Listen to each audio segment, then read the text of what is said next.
Imagine a quiet suburban road on a cool autumn night.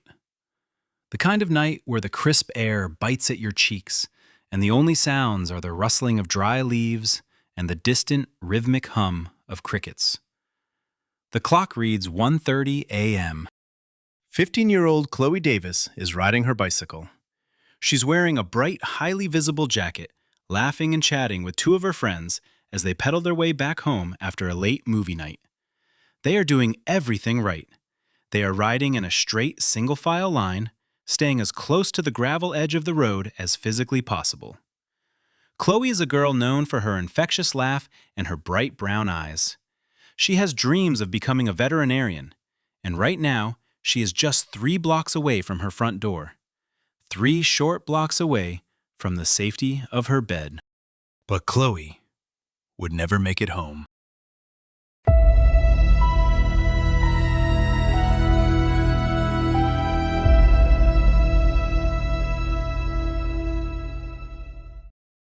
From the deep darkness behind the teenagers, a 2-ton SUV is hurtling down the narrow 2-lane road. The driver behind the wheel is a 45-year-old man named David Vance. He is severely speeding. More importantly, he is returning from a local bar where he has been drinking for hours. His eyes are heavy, his judgment is impaired, and his reflexes, dulled by the heavy consumption of alcohol, are nowhere near sharp enough to react to the fragile world around him. He doesn't slow down. He doesn't tap the brakes. He doesn't swerve an inch. At nearly 60 miles per hour, David Vance's massive SUV violently strikes Chloe from behind. The impact is catastrophic. The teenage laughter stops instantly. The peaceful silence of the autumn night is shattered by the deafening, horrific sound of twisting metal, shattering safety glass, and the desperate, terrified screams of Chloe's friends. Chloe is thrown violently from her bicycle, landing heavily on the unforgiving pavement. Despite the desperate, frantic efforts of paramedics who arrive just minutes later with sirens wailing, Chloe Davis, a vibrant girl with her entire life stretching out ahead of her, takes her last breath on the cold, dark asphalt. A few miles away, her parents, Thomas and Sarah, are violently woken up by the knock that every parent dreads, the heavy official knock of the police at their front door.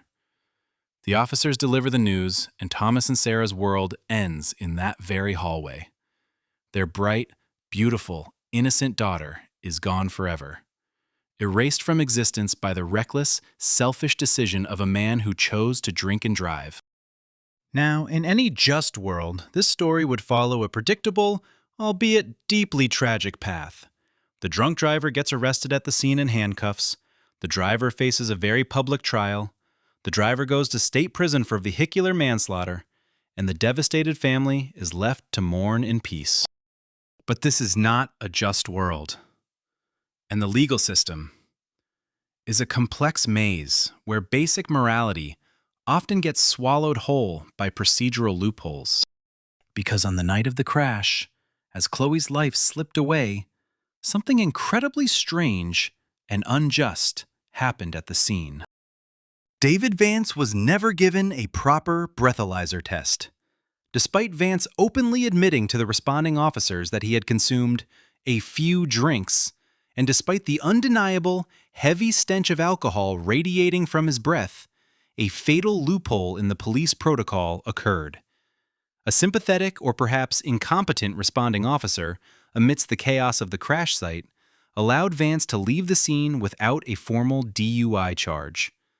Instead of handcuffs, David Vance was issued a minor traffic ticket for careless driving. A literal slap on the wrist. A simple fine of a few $100s.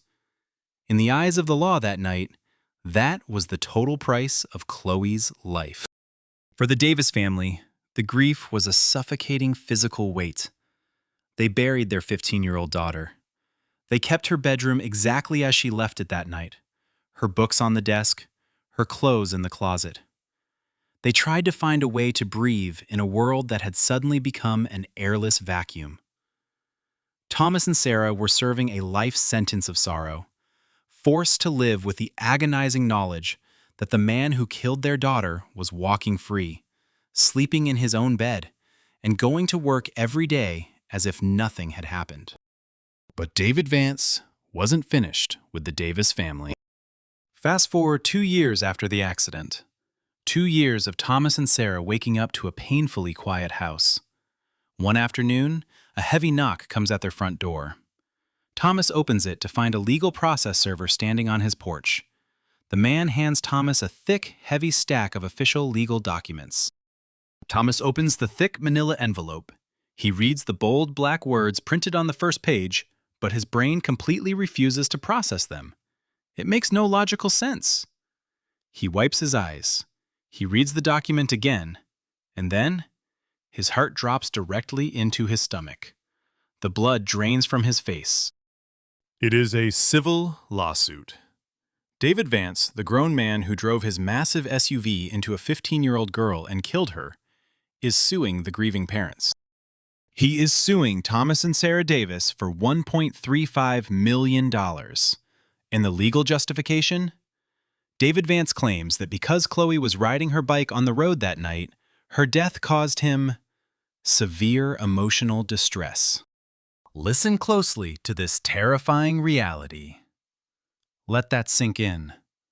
The killer is using the justice system to sue the victim's parents because the psychological trauma of killing their child ruined his life. The lawsuit filed in civil court states exactly this. The plaintiff, David Vance, has sustained great pain and suffering. His enjoyment of life has been irretrievably lessened. He has suffered profound psychological trauma, including clinical depression, severe anxiety, and debilitating nightmares, directly caused by the negligence of the deceased, Chloe Davis. He blamed the dead 15-year-old girl. He had the audacity to claim she shouldn't have been on the road. He claimed she didn't have enough reflective gear on her bicycle. He claimed that the sheer sight of her dying on his cracked windshield was an inconvenience that robbed him of his personal happiness. And because Chloe was a minor, her parents were legally and financially responsible for her supposed negligence. Therefore, according to Vance and his lawyers, Thomas and Sarah needed to pay him $1.35 million to make him feel better. When the details of this lawsuit inevitably leaked to the public, it didn't just break the local news cycle, it erupted across the entire nation like wildfire. Veteran legal experts were completely baffled. The general public was consumed by a blinding, righteous outrage. People asked, how could the law possibly allow such an obscenity? How could the justice system be so fundamentally broken that a perpetrator could weaponize the courts to financially bleed the very family he had already destroyed? National talk shows debated the case endlessly. Politicians were heavily pressured by furious voters to change the liability laws.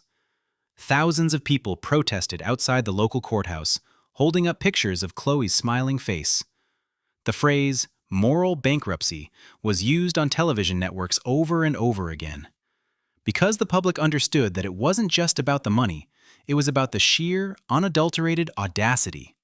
It was about a man who stole a life, looking at the shattered, bleeding pieces of the family he destroyed and demanding that they comfort him. For Sarah and Thomas Davis, the arrival of that lawsuit was a second murder.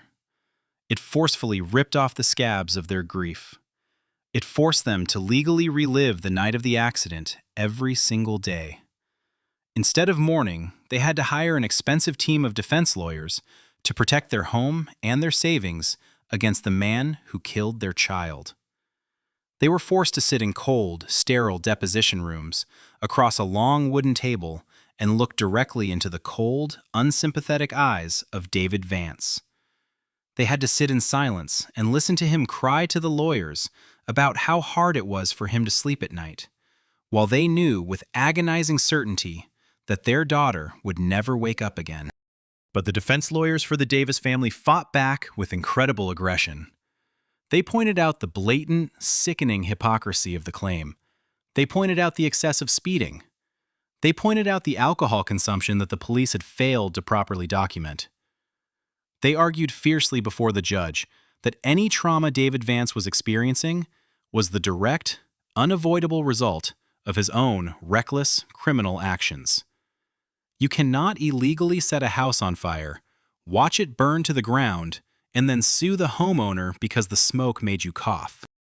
In the complex realm of personal injury law, the terrifying truth is that anyone can sue anyone for almost anything at any time. The barrier to filing a lawsuit is frighteningly low. But just because you have the constitutional right to file a piece of paper in a courthouse doesn't mean you have the moral ground to stand on. The court of public opinion had already delivered its swift and merciless verdict. David Vance became, almost overnight, the most hated man in the country, a pariah in his own community. The brutal legal battle dragged on, torturing the Davis family for years.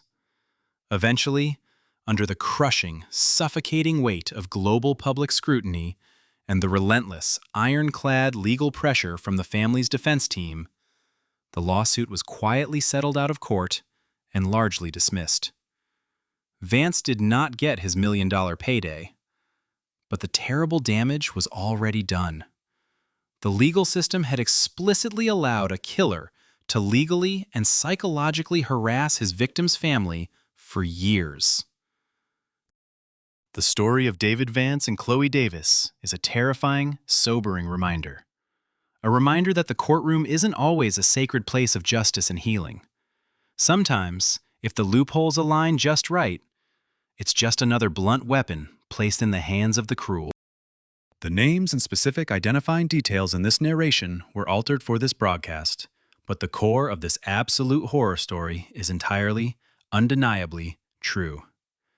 It is strictly based on the infamous 2014 Canadian case of Charlene Simon, an SUV driver who struck and killed a 15-year-old cyclist named Majid Strickland. After avoiding criminal charges, she subsequently sued his grieving family for $1.35 million, claiming her own emotional distress from the fatal impact. A case that forever stained the concept of legal rights in North America. This was Courtroom Tea. Case closed.